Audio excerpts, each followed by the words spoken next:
Prolongation. Vous connaissez, c'est toujours prolongation. Voilà, là, la soirée s'est bien passée. Non, je vais pas la refaire. Je vais pas la refaire. On prolonge le plaisir. On est toujours avec la fine équipe, toujours avec les mêmes, toujours avec Angelo Tsagarakis, le tsar, qui était très énervé si vous avez eu l'émission avant. Ah ça. Ali, qui est toujours aussi belle. Arrête. Et toujours aussi intéressante. Surtout. Et le Big Mills. Toujours Gucci aussi Mills, pertinent. toujours aussi pertinent et toujours aussi énervé lui aussi parce que Ouais, on a fracassé ses joueurs là, c'est compliqué. Et moi toujours un peu convalescent, donc vas-y, tranquille. Un maladie. Pauvre chaton. Hein. Non. Change, retire le mot chaton. Retire le mot chaton. Oh, mais toujours en convalescence. Retire chaton. Voilà. Retire chaton, sinon Non, pardon, j'ai pas le bon sexe pour dire bon chaton, c'est pour ça. Si j'étais une femme. On doit dire quoi à Lyon? Hein? Et même, je suis pas disponible. Quand bien même, il y a que 3 exceptions. Il y a que 3 dérogations. Non, très bonne réponse. Sana Latan. Maya. Non, Sana, c'est bon. C'est bon? Non, c'est bon. La 3e, Voilà. Et Bernice, bon. Voilà. Abonnez-vous, s'il vous plaît, partagez, etc., etc. Donc là, on va faire une petite capsule, on va faire un petit, pour rien vous cacher. C'est un sujet qu'on voulait faire dans l'émission, on n'a pas eu le temps. On l'a évoqué rapidement et on s'est dit, prolongation, c'est parti. Hop. Je vous explique, je vous donne les faits, vous allez voir le titre de l'émission, vous pourrez donner le titre de cette séquence que vous voulez. Ali, ça va? Ouais, ça va et toi? Ok. On va avoir besoin d'un avis féminin parce que nous, des fois, tu connais. Bon, vas-y. Le 28 novembre dernier, il y a eu un match des Sacramento Kings à domicile. Je sais plus c'était contre quelle équipe, mais c'est pas important pour le sujet. Il y a à un moment donné un temps mort et un fan qui s'appelait Devlin Carter, c'est un shoe designer qui avait notamment la marque Simple and Splashy, qui faisait des trucs qui copiaient sur des Air Jordan et tout, enfin bref, qui était juste derrière le banc. Il était assis, il avait payé des tickets chers pour être derrière le banc. Le temps mort arrive, les Kings sont en train de faire un match dégueulasse, notamment Zach LaVine, et le Devlin Carter, le fan, interpelle Zach LaVine, interpelle le banc des Kings, pas Zach LaVine individuellement, mais le banc des Kings en leur disant « Je ne paye pas pour vous voir ne pas jouer en défense, ne pas défendre. » C'est mis en anglais, désolé. Non, mais c'est correct. C'est plus qu'il est en anglais. Je ne paye pas pour vous voir ne pas défendre. Zach LaVine se retourne et lui dit rentre chez toi, N-word. Moi, quand je vois ça, je me dis wow. Enfin, je l'ai vu après, évidemment. Le gars pète un plomb, se lève et dit non. Toi, tu rentres chez toi. Toi, tu n'es pas venu jouer aujourd'hui, t'as fait de la figuration. Moi, je suis venu, j'ai payé mon ticket, j'ai le droit de dire ce que je dis en tant que fan. J'ai mes tickets toute l'année ici, patati, patata. Zach LaVine se plaint, le mec se fait sortir. Sachant qu'il n'a pas été insultant. Ça, c'est avéré. Hein. Il n'a pas été dans des attaques personnelles et surtout l'insulte qui... L'insulte gratuite, etc. L'insulte gratuite, méchante. Qu'est-ce que vous en pensez ? Qu'est-ce que vous pensez de cette affaire ? Et la place des fans dans le sport. Alors, juste pour qu'on soit bien sûr de ce que tu veux qu'on fasse dans cette émission, tu veux qu'on parle de la justification de ce comportement ou non et de ce qui est autorisable ou pas. En fait, dans un premier temps, déjà, qu'on parle de cette altercation et après qu'on prenne un peu plus de recul et un peu plus de hauteur sur la place des fans dans le sport et dans ce genre de configuration. Est-ce que tu as le droit d'invectiver tes joueurs ? Donc, question Mills, ça c'est la question. Est-ce que c'est justifié que le mec se fasse sortir de la salle ? En fait, moi, je vais m'expliquer par rapport à ça. Okay. Pour moi, on a toujours vu des... Après, il faut comparer aussi, j'aimerais mettre la différence entre supporters fans NBA et fans européens. Parce que c'est deux trucs qui n'ont rien à voir. Si on commence à mélanger les deux, tu peux pas mélanger les jeux parce que comment sont traités les fans en NBA, comment sont traités les fans en Europe, c'est pas traité pareil. On va dire qu'en NBA, les joueurs, ça a toujours été les superstars qu'on ne peut pas toucher. Et en Europe, ça a toujours été les fans... la culture du club avant les joueurs. Ok. T'as marqué la nuance. Voilà. Et là, ce qui se passe concrètement, c'est que le joueur se plaint à Zach LaVine qui est juste derrière, il se plaint. La réponse de Zach LaVine n'est pas bonne. Ah ouais. Tiens. Moi, la réponse de Zach LaVine n'est pas bonne. Maintenant, comme je dis, ça a déjà arrivé à des joueurs. Hein. C'est pas le premier à avoir dire aux joueurs, oui, il me dérange, etc. Généralement, s'il n'avait pas répondu et qu'il dise, vas-y, le joueur me dérange, même si c'est un côté soft, on va pas se mentir. Hein, Ça remonte à combien de temps, ça, Mills? Mais il y a quelques années. Ça fait quoi? Ça fait 2 ans? Ça fait quelques années où ça arrive. C'est pour ça que je dis que c'est pas le seul qui le fait. Maintenant, moi, ce que je déplore, c'est l'attitude de Zach LaVine en répondant de cette manière-là. Ouais. Tu vois, s'il avait insulté et qu'il répond une insulte par une insulte, non, t'es humain. C'est une autre conversation, on est d'accord. Voilà, c'est ça. Mais maintenant, il dit défends, etc., etc. Ou tu vois, il dit juste peut-être tais-toi, genre voilà, tais-toi, laisse-moi tranquille ou un truc comme ça. Ça, on va rien dire, tu vois. Alors maintenant, t'es susceptible parce que tu joues mal, ton équipe est perd et que tu réponds. Ça peut arriver. Mais d'une manière à insulter un supporter qui t'a pas insulté, là, la ligne, elle a été franchie. Maintenant, on a demandé aux supporters de quitter. Après, il est revenu le match après. Hein. Pour information, il est revenu le match après. C'est un super. Oui, il a pas pris un lifetime. Il a pas pris, contrairement à d'autres supporters qui ont déjà pris des exclusions plus parce que son comportement n'était pas inapproprié. Voilà, c'était ça.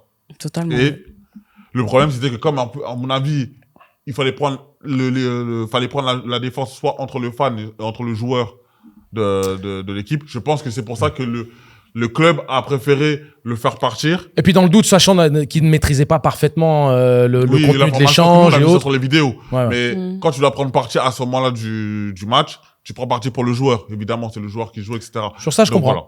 Mais je suis contre la manière d'insulter de Zach LaVine juste après. Tu vois, je suis contre ça. Après, il y a des joueurs, bien évidemment, qui sont déjà auprès des arbitres. Lui, ce joueur-là, ce supporter-là me dérange ou quoi que ce soit. Ça a été fait avec Westbrook, ça a été fait avec d'autres joueurs auparavant. Avec LeBron, oui. Ouais, avec LeBron aussi auparavant. Ça a été fait. Dit, c'est voilà. Quand il a pointé du doigt. Maintenant, elle et elle. Moi, je comprends que c'est un côté très soft. C'est un côté très, voilà. Non, je ne dirais pas le terme. Le côté soft, on en reparlera après. Là, sur l'altercation, truc. Voilà, non, mais bien sûr. Non, mais sur l'altercation, le truc de. C'est aller trop loin pour fan moi. Oui. Qui dit à une équipe qui se fait laver, défendez les gars. Enfin, joueur, justement, oui. Je sais pas. J'ai pas l'impression que ce soit un truc de fou. Non, c'est pas un truc de ouf. Pour moi, t'as déjà invectivé comme ça des joueurs Il y a que Mitchell quand il met pas dedans, c'est tout. Mais pas que Mitchell, toute l'équipe de Cleveland. Non, mais t'as déjà, t'as déjà eu des mots, des choses comme ça. Moi, c'est... En plus, même en ce moment, là, bref. Je vais pas m'attarder dessus. Dans une salle. Dans une salle, etc. Ouais. Genre, ouais, les gars, qu'est-ce que vous faites? Tu vois, des trucs comme ça. Mais pour moi, c'est le sport, quoi. Et surtout, le basket, comme j'ai dit tout à l'heure, trash talk et tout, hein, c'est dans la culture, carrément. Oui. Ouais. Angelo, qu'est-ce que tu penses de cette altercation? tu sais, le pauvre stylo. Je t'aimais bien, c'est dommage. Je t'aimais bien, c'est dommage. Le stylo, j'ai peur. Tu te souviens de la réponse de Jokic quand il dit à un journaliste I played in Serbia, brother. Oui. Quand on demande les fans des Hits, en gros. Ouais. Tu sais, en gros, si l'ambiance des fans. Les Hits est assez. Ouais, trop. Ça lui avait mis la pression. I played in Greece, brother. Faut comprendre. J'ai joué en Grèce, hein, c'est ce que ça veut dire. Voilà. Non, mais pour moi, ce truc d'église, petite altercation avec un fan un peu mécontent qui te lance une pique. Au pire des cas, si tu as envie, toi, d'être dans un échange avec le gars, on a vu Westbrook, on voit Kevin Durant adore ce genre de conneries. Il adore échanger avec les fans. Derrière, ça le chauffe, il met un panier, il te regarde en mode « T'as quelque chose à dire maintenant ?» Tu sais Moi, j'aime ce genre de conneries-là. C'est pas juste que je suis un vieux con, ça fait partie de ma personnalité. Tout le monde n'a pas la même personnalité. Mais le trash talk, je suis entièrement d'accord avec toi, Ali, ça fait partie du basket. Là, pour le coup, c'est même pas du trash talk. C'est pas juste un fan de l'équipe adverse qui est en train de te dire Keddy, j'espère que t'as changé de pointure de chaussure, hein en faisant référence à son shoot contre Milwaukee ou un truc comme ça, tu vois. Ou Keddy, je connais un bon coiffeur. Ouais. Keddy, t'as encore fait des faux comptes. Je sais pas le genre de conneries que tu pourrais sortir. Voilà, ou une bonne crème pour ses pieds, tu vois. Là, c'est personnel. Mais bon. Non, il a pas mis non, ça c'est grave.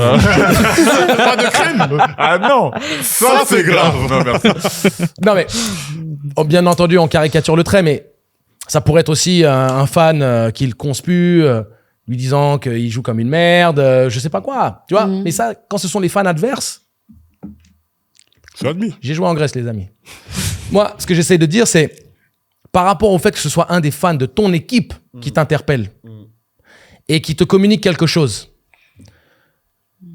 On va être très pragmatique et honnête. Bien entendu, j'aurais été tout aussi irrité que Zach LaVine qu'un mec m'interpelle pendant le match pour me dire ça. Surtout un fan de mon équipe. Oui, ça reste des humains, en vrai. Attends, qu'ils te disent, j'ai pas payé mes tickets pour vous voir pas défendre, défendre, Ça fait mal, en vrai. En vrai de vrai, ça fait mal. Quand vous êtes à moins 20. Mais justement. On peut pas vous dire ça? Non, mais dans le sens où ça t'es fait déjà mal. énervé. Toi, t'es à moins 20. T'es déjà énervé quand un joueur fait ça t'irrite. En fait, il a dit, ça t'irrite. Oui, mais tu peux pas en vouloir aux fans. Non, mais on est en fait, là, on est droit. d'accord. C'est-à-dire que là, la réaction, je me serais jamais permis à un supporter de mon équipe qui ne m'a pas insulté. Si tu m'insultes, c'est une autre conversation, c'est un autre débat, c'est autre chose, bien sûr. mais tu m'insultes pas. Tu vas me parler de mon effort défensif. Tu vas parler de notre manière de jouer. Tu vas parler de ta déception. Les amis, vous allez à Limoges. C'est connu, c'est la réputation. Vous jouez à Limoges en France. Si l'équipe ne défend pas ou triche ou ne montre pas du cœur, une abnégation sur le terrain, elle se fait conspuer dès le premier quart-temps. Parce que dans les clubs où il y a une culture, c'est comme ça. Exactement. Et en NBA, il s'avère qu'il y a tout de même des fanbases qui ont une culture basket. Et il s'avère aussi que donc du côté des Sacramento Kings, même si c'est une franchise en souffrance, la fanbase de Sacramento est une fanbase loyale, qui connaît le basket et qui aime le basket. Vocale, bruyante. Donc, moi qui est un fan qui dise à LaVine et au banc des Kings, hey, j'ai pas payé mes billets pour pas vous voir défendre les mecs, c'est juste un gars qui essaie de te faire réagir. Donc toi, tu l'entends, tu devrais même pas le regarder. Tu l'entends, tu devrais même pas le regarder. Et si tu le regardes vite fait et tu repars dans la concentration vis-à-vis du banc. Et si le mec, il insiste et qu'il continue et qu'il tourne du côté obscur où il commence à t'insulter ou à dire des choses agressives, là, tu peux toi laisser la réaction être autre. Mais par rapport à ce qui s'est passé, et puis c'est documenté, c'est juste l'autre qui a été soft, quoi. En gros, t'as qu'à pas venir nous voir. Hein. Et l'autre, il a pété un plomb. Et franchement... réagis. Et moi, ce qui me fait rire, c'est la réaction de Westbrook, qui était sur le côté comme ça. C'est en train de regarder d'ici, là. Il a l'habitude. Non, mais il a l'habitude parce que, pour le coup, Westbrook, il y a des vraies insultes. Il y avait vraies insultes, on insultait son nom de famille, le nom de famille de ses enfants, etc., etc. Là, on peut comprendre. Mais là, on est en train de se faire laver. Je vous dis, les gars, défendez. Moi, j'ai pas payé pour ne... En plus, je suis avec une méchante petite à côté, etc. Ça veut dire que j'ai payé les prix.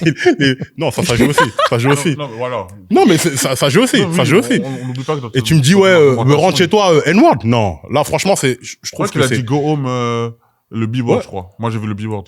Non. Ok, d'accord, ok. Then go home, voilà. Bon, après, moi, je comprends que Zach LaVine soit irrité par ce commentaire. Oui. T'es compétiteur, tu sais que tu te fais laver. Tu sais déjà que tu perds de 20 points, ça te plaît pas de perdre de 20 points. Que tu sois irrité, je comprends. Mais de réagir d'une manière excessive, c'est ça qui est dérangeant. Mais d'être irrité, hein, n'importe quel joueur. Ah, mais tu l'aimes, tu dis rien. C'est ça. Après, maintenant, c'est en NBA, le truc, c'est comme je dis, hein, si c'est des joueurs européens, un Jokic, comme tu le dis, ou n'importe qui, ils sont habitués à ça. Moi, je pense qu'en NBA, aujourd'hui, dans NBA actuelle. Ah, ok. Actuel, ouais. Ok. J'ai bien dit actuel. Non, ok. Parce qu'à l'époque. Non, parce que on sait que les supporters, c'est plus la même chose. On sait maintenant, c'est un public beaucoup plus lisse. Bah, déjà, les places sont beaucoup plus chères, donc forcément, c'est plus les mêmes fans qui viennent. On sait que maintenant, le produit NBA est beaucoup plus lisse. C'est plus le même public qu'on aborde ou quoi que ce soit. Donc maintenant, il y a plus... Et même la philosophie de ce qui est toléré sur le terrain. Oui, voilà. Ouais, on sait que c'est un... Tu peux même pas regarder un mec après un tomard, tu te prends une technique. Oui, voilà. On sait que maintenant, la NBA est très... aseptisée. Voilà, par rapport à cela. C'est pour ça que je dis que la culture NBA par rapport au public, on en parlera un peu plus tard, enfin, c'est le sujet de la prolongation, c'est, je vais pas dire softisé, c'est pas un mot qui existe, mais est devenu de plus en plus soft en termes des années. Et là, on le voit aujourd'hui. C'est pour ça que vous êtes de la génération au-dessus de la nôtre. Vous avez vu, et moi, même quand j'ai vu dans les années 2000, etc., une NBA où il y avait un vrai public, qui était même le 11e homme derrière le public. Ça, quand ça jouait bien, ça poussait. Quand ça jouait mal, on faisait comprendre que, on a déjà vu, par exemple, des Lakers, je me souviens, par exemple, fin années 2000, un Kobe LeBron, il y avait un Cleveland Lakers, les Lakers qui perdaient contre Cleveland, on lançait les gros doigts, là, les trucs comme ça, on lançait ça sur le terrain parce que, on a Los Angeles, on peut pas se faire taper comme ça. Mais aujourd'hui, c'est des choses qui peuvent plus exister. Parce que qui sont interdits. T'as les fans qui se retrouvent interdits de salle, envoyés chez eux. Exactement. Bien sûr. Tu sais, permettez-moi une petite une petite analogie avec le foot. T'as des clubs où il y a un public, comme tu l'as dit, de connaisseurs. des gens qui sont habitués, qui veulent pas gagner à tout prix, ils veulent gagner d'une certaine manière. Tu vas ça va faire plaisir à quelqu'un, à Marseille, c'est des gens qui sont habitués. Regarde, Deschamps, il s'est fait virer parce que, certes, il gagnait, mais ça jouait mal. Donc, ils sont exigeants dans ce qu'ils demandent. Il y a un standard. Et ils l'ont dit. Tu vas à Madrid, dès que ça joue mal, ça siffle. Tu vas dans d'autres clubs qui sont habitués à avoir du beau jeu bien léché. Ça joue mal. Ça joue mal. Donc, ça, faut garder en tant que supporter. Pour moi, le supporter, autant, il a le droit, il n'a pas le droit de t'insulter, il n'a pas le droit de venir te tabasser au centre d'entraînement, de casser ta voiture et tout. Mais quand t'es sur le terrain et que tu ne fais pas, toi, ta part du contrat, c'est-à-dire que mouiller le maillot, comme on dit, mais de tout donner, surtout en défense, que ça rentre pas en attaque, c'est une chose, mais surtout en défense. Même, fais une faute, fais quelque chose. Mais montre que t'es énervé de perdre le match.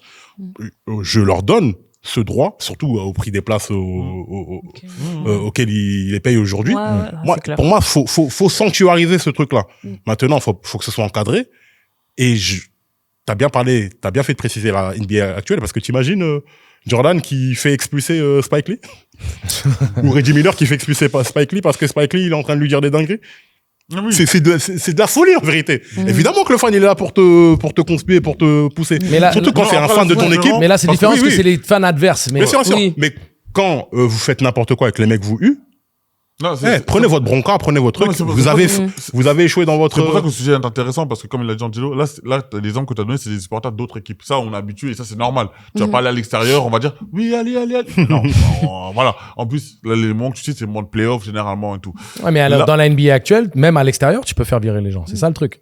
C'est-à-dire que t'as les gens qui sont là en train de te chicoter les oreilles un petit peu et donc c'est non ça me déplaît non voilà, lui là ce qui est devant là non je peux pas. Mais ce que je veux dire par rapport à ça c'est moi, je suis d'accord avec toi, Flexa. C'est que, tout simplement, la culture des fans par rapport enfin, ce qu'on a eu l'habitude de voir, etc., elle a clairement changé.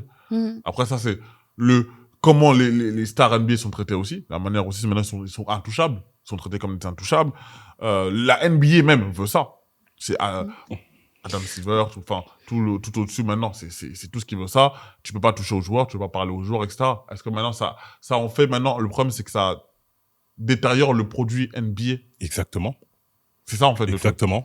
Ça détériore le produit NBA parce que t'as enlevé un facteur essentiel à la NBA, l'émotion, l'énervement. Le fait que l'autre, il a mis un tomard, il lui crie dessus, etc. On a vu des images iconiques qui sont iconiques. Même pas parce que le dunk, il était incroyable, juste parce que pour la réaction après, tu vois l'émotion, toi, tu cries devant ta télé, tu sens que truc. Là, ils ont enlevé ça. Qu'il enlève sur le terrain, c'est une chose. Mais maintenant, même dans les tribunes. C'est-à-dire qu'on va arriver dans des salles où ça va être que des spectateurs qui vont être là, qui vont rien dire. Et maintenant, quand vous vous faites laver, t'entends les mouches voler. Non! Ça doit huer, ça doit conspuer. Les joueurs j'ai pas envie de rentrer dans le cliché de les joueurs sont payés cher ou je sais pas quoi. Mais vous êtes payés cher. Tu peux pas supporter qu'un supporter te dise de défendre quand tu défends pas. Les gars. Ils sont sensibles. J'ai pas envie de rentrer dans ce truc de light skin, le truc. Mais Zach Lavine, notre producteur, il nous disait un truc tout à l'heure et il nous disait, il peut faire ce qu'il veut après le match. C'est-à-dire que sa place à lui, c'est tu restes assis, tu restes là où tu dois être et quand le match a lieu, se déroule, c'est pas le moment de régler ses comptes entre guillemets. Je comprends ce positionnement, philosophiquement parlant. Mais le problème au niveau de cette philosophie-là, c'est que le sport est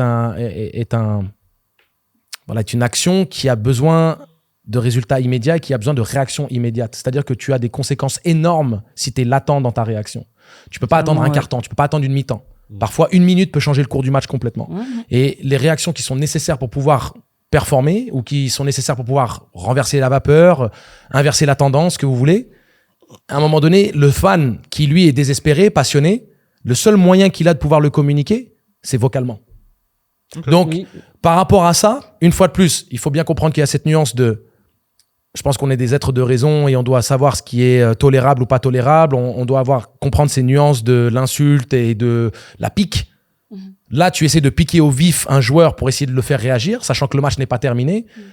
Et moi, ce qui me déplaît dans cette attitude de Lavine et ce qui me déplaît dans la NBA un peu actuelle, et c'est quelque chose que tu as mentionné, Flexta, tout à l'heure, par rapport à Bilal Koulibaly, en te disant de ne pas s'habituer à la lose. C'est que tu joues tellement de matchs qui, au final, pour pas mal de franchises, n'ont pas vraiment d'importance. C'est vrai. Et en plus, tu as ces matchs qui n'ont pas d'importance pendant 40 minutes. Il faut attendre les 8 dernières minutes pour que ça commence à se taper. Si t'es à -20, bah, c'est bench time. Si c'est un match serré, c'est là où les joueurs méritent leur salaire, entre guillemets. Et ça, c'est le problème de la ligue en NBA. C'est-à-dire qu'on se retrouve maintenant dans une sorte de psychologie où tu vois des mecs bah, qui sont pas résignés, mais qui sont là en train de faire des allers-retours. Et ils suivent un peu la vague, quoi, tu vois. Ils font des footings. Ils font des allers-retours. Et je vais réagir. Hier soir, je suis en train de regarder le match Cleveland contre Golden State. Ah. Voilà, donc victoire de. Ali, on dirait que c'est les propriétaires minoritaires Voilà, des Cleveland Cavaliers avec Usher et compagnie. Très belle remontée des Warriors, hein, vraiment. Hein. Donc, je regarde le match. Et en plus, tu sais, je suis très curieux. Je regarde le match, sachant qu'il n'y a pas Steph, il n'y a pas Draymond. C'est l'équipe B, en fait. Je veux dire, c'est... Oui. L'équipe B. S'il y a un jour où tu dois les taper, c'est bien ce jour-là. Oui, mais c'est même pas pour ça que je mentionne la raison pour laquelle je regarde le match. C'est, je finis ma journée, je me relaxe, je mets la télé, je vais m'endormir devant mon match. Je regarde le match, je vois les 5 premières minutes. T'as le pivot néerlandais de Golden State qui a déjà pris 3 tirs à 3 points en 1 minute. Je vois les allers-retours qui sont en train de se faire entre Cleveland et Golden State et c'est un concours de tirs à 3 points. Il n'y a pas de construction de jeu. Il y a Kuminga qui veut essayer de faire du 1 contre 1 à tout va en première intention. Je veux dire, ça joue mal, c'est pas attrayant. Et je comprends en fait. C'est-à-dire que tu traduis ça, Mills, sur 3 quarts temps. Et tu vois que ça. Tu vois des mecs qui sont en train de faire ce qu'on appelle un open gym. T'arrives à la salle, c'est... Allez, on joue. On lance le ballon, on fait mumuse. Tu vois ça pendant 3 quarts temps. Toi, tu veux que ton équipe gagne, tu vois ça. Tu pètes La seule manière pour essayer de peut-être piquer au vif les gars, c'est de le communiquer verbalement. Et c'est ça qui est compliqué en NBA actuel, c'est que au-delà d'être aseptisé, au-delà d'avoir des règles qui ne font que faciliter l'attaque, au-delà d'avoir un changement de culture où ça balance à 3 points à tout va, même parfois à contresens, au lieu d'avoir cette possibilité de faire un match où c'est âpre avec une dimension physique défensive qui te permette à ce qu'il y ait du répondant aussi. Il y a Adam Silver qui a fait une intervention là, je l'ai lu là, je sais même pas si c'était il y a quelques jours, où il a dit, il est vrai que les fans aiment quand ça défend, que les fans aiment quand c'est physique. Non, Adam. Il a dit ça. Sérieux. Et donc, waouh. Et donc, quel génie. Peut-être que, espérons, croisons les doigts, il y ait un ajustement au niveau des règles pour que potentiellement on rééquilibre un petit peu les choses. Je ne sais pas si ça va se faire rapidement. Ouais, je sais pas, mais les joueurs ils sont sensibles. Hein. Mais je pense qu'il y a un truc. On veut un combat en fait. Continue Ali, ça m'intéresse ce que tu dis là. Non mais on veut un combat, vous êtes tous d'accord? Enfin j'espère. On veut un combat. Les mecs sensibles, t'aimes pas les mecs sensibles toi? Non mais c'est pas le sujet déjà. C'est pas le sujet. J'aime les gens sensibles parce que moi-même je suis sensible. Mais tu parlais du match d'hier là. Puis toi, moi j'étais là, je regardais. Franchement, si j'étais dans les gradins, mais j'aurais crié. Je dis mais. Un jour, on joue bien. Le lendemain, c'est n'importe quoi. Mais les Cavs, qu'est-ce qui se passe? Moi, j'aurais crié. Les gars, ils t'auraient sorti. Mais tant pis. T'aurais dit à Mobley, vas-y, va dans la raquette un peu. Il aurait fait non, elle là. Sortez-la. Tu peux pas être comme ça. Parce qu'on vous faisait la comparaison entre la NBA d'avant et la NBA maintenant. Avant, on te dit ça, on va dire, ah ouais, tu dis ça? Je vais te montrer comment je sais faire et tout. Alors que là, c'est, oh, mais non, mais regardez, il a dit ça, sortez-le. Ouais. Après, c'est vraiment philosophique, c'est par rapport à aujourd'hui. On aime la victimisation, on aime toujours praise les victimes, alors qu'on dit pas qu'il faut aller contre elles. Mais, au bout d'un moment, t'es un sportif de haut niveau, porte-les, et réagis. Et moi, je suis plutôt de la team de, pendant le match, c'est le moment. On est pendant le match. Là, le match, il n'est pas fini. Il reste quelques minutes. C'est là où t'es fan. C'est là que t'es fan et c'est là que tu peux dire tes choses. Après le match, invectiver les mecs sur les réseaux sociaux, les insulter. Ça y est, le match, il est fini. Ça y est, tu peux dire ce que tu veux, ça changera rien. Ouais, c'est ça. Pendant le match, peut-être qu'une réaction de la foule qui siffle les joueurs, ça peut créer une réaction d'orgueil ou je sais pas quoi. Ouais, c'est ça.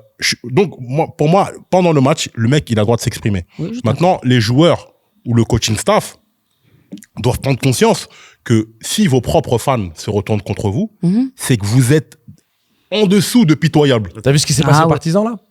Partisans, les joueurs rentrent sur le parquet, ils se font huer alors qu'ils jouent leur match parce que les fans sont dans la protestation par rapport à la démission de Zeljko Obradović et puis par rapport au jeu qui est présenté. Mais je veux juste vous poser cette question, après on va pas s'attarder beaucoup plus longtemps dessus, mais qu'est-ce qui rend les performances des sportifs grandes? Qu'est-ce qui les rend mémorables? Qu'est-ce qui les rend intemporelles? C'est les contextes d'adversité dans lesquels elles ont eu lieu. C'est-à-dire, vous êtes allé sur le parquet d'un tel où il y avait 20 000 fans, une ambiance de folie. Pourquoi est-ce qu'on parle, par exemple, du titre de champion d'Europe des U18 de Tony Parker, Ronny Turiaf et qu'on sort encore aujourd'hui? Parce qu'ils sont allés gagner en Croatie, face à la Croatie, en finale, une ambiance dans une petite salle. Préparé, chauffé à blanc. Exactement. Les insultes qui fusent. Barbecue. Non, mais tu vois, et quand derrière, t'as les matchs de préparation de l'équipe de France ou les matchs de qualification de l'équipe de France, d'ailleurs, c'était un match de qualification pour le championnat d'Europe où les Français sont partis en Croatie, dans cette même salle où t'as maintenant le général manager de l'équipe, Boris Dio, qui se remémore le titre de champion d'Europe U18. C'est ça, le storytelling du sport. C'est le contexte. Alors oui, là, c'est le contexte où t'as les fans adverses. Mais tu sais que, par exemple, quand tu vas à Limoges, au Partizan, au Panathinaikos, à l'Olympiakos, même à la Virtus en Italie, quand tu vas dans ces grands clubs, si tu n'es pas à la hauteur du standard au niveau de la combativité, de l'effort sur le terrain que tu dois donner, de cette compétitivité que tu dois avoir dans chaque action, de chaque instant de chaque match, tu te fais conspuer. Et je trouve ça normal parce que tu dois vivre au niveau de ce standard-là. Et c'est ça les grands champions. Et c'est pour ça que les carrières ne sont pas toutes les mêmes. Est-ce que tu vas gagner dans un contexte aseptisé ou est-ce que tu vas gagner dans la fournaise? On est d'accord, Vous avez quelque chose à rajouter? Moi, je veux juste finir en disant que, pour moi, le sport, les fans de sport ne sont pas des gens qui doivent supporter leur équipe de façon inconditionnelle. Le contrat moral qu'on a avec une équipe, c'est tant que vous ferez le travail, je serai derrière vous. Mais le travail, c'est les efforts. Exactement. La combativité. C'est-à-dire que c'est pas le problème de perdre. C'est pas le fait de mettre. Il y a pas de problème. Mais il y a perdre et se faire laver et ne montrer aucune adversité, aucune réaction. Ouais, là, à partir du moment où vous ne respectez pas votre contrat, moi, j'ai droit de ne pas respecter le mien et de vous conspuer et de vous invectiver. Tout en restant dans le respect, dans des mots corrects, etc., etc. Donc, à partir de du moment où vous ne faites pas le travail, je ne peux pas vous supporter de façon inconditionnelle. Ça, pour moi, c'est très important, il faut le dire dans le sport. Mais vous devez suivre de façon inconditionnelle, temps mort chaud, ça, c'est prolongation, pas obligé, ça. parce qu'on fait le travail, parce qu'on prend du temps, même quand on est un peu souffrant, on est là, on vient, on se met devant vous, on essaie de vous proposer. C'est la version du flu game. Exactement. On essaie de faire le travail. Voilà. On essaie de faire le travail, on essaie de vous proposer, voilà, du débat, même si, voilà, ça vous plaît pas. C'est ça que le sport aussi. Donc, est-ce que Flexta serait notre Draymond Green à nous? Aïe. T'as dit 0 points. Je parle de Draymond. Ça va relancer. Aïe. Tu as parlé de flu game, ça me plaisait plus comme comparaison. Mais allez, tranquille, c'est pas grave. Bon, en tout cas, abonnez-vous, les amis, hein. Partagez, s'il vous plaît, etc., si vous voulez continuer à nous voir, parler de sujets basket, parler de sujets autour du basket. Dites-nous si ça vous plaît, ce genre de petite capsule là sur des sujets juste à côté du terrain. Et suggérez. Voilà, franchement, suggérez. Je le dis souvent, vous êtes encore trop timide dans les commentaires. Suggérez des thèmes. Je sais qu'il y en a qui veulent qu'on fasse notre top 10 des Power Forward. Ils veulent qu'on fasse tous les top 10. Ouais, mais tous les top 10, voilà. Après, on va faire tous les top 10 finalement. Top 10 custo. Des postes, je parle des postes. Après, on peut faire un top 10 des femmes de joueurs. Des fans de... Toi, c'est moi, ta cam. Non, mais là, moi, je suis pas éduqué sur ça, les gars. Bien sûr, bah oui. Moi, non, sérieusement, je suis pas éduqué. Non, il y en a qui ont dit. Non, mais vous savez que c'est vous qui me mettez au courant de qui est avec qui. Bon, je savais pour Clay Stallion parce que c'était partout, mais moi, Glorilla, là, j'ai découvert ça il y a 2 semaines. Parfait, mais tu t'es demandé pourquoi Brandon Ingram était All-Star. Voilà. Regarde léger sur ses pieds. On va arrêter parce que on va partir en bruit. Merci beaucoup. J'espère qu'ils vont regarder l'émission parce que bref. Allez, pas. plus. Je suis tellement fâché.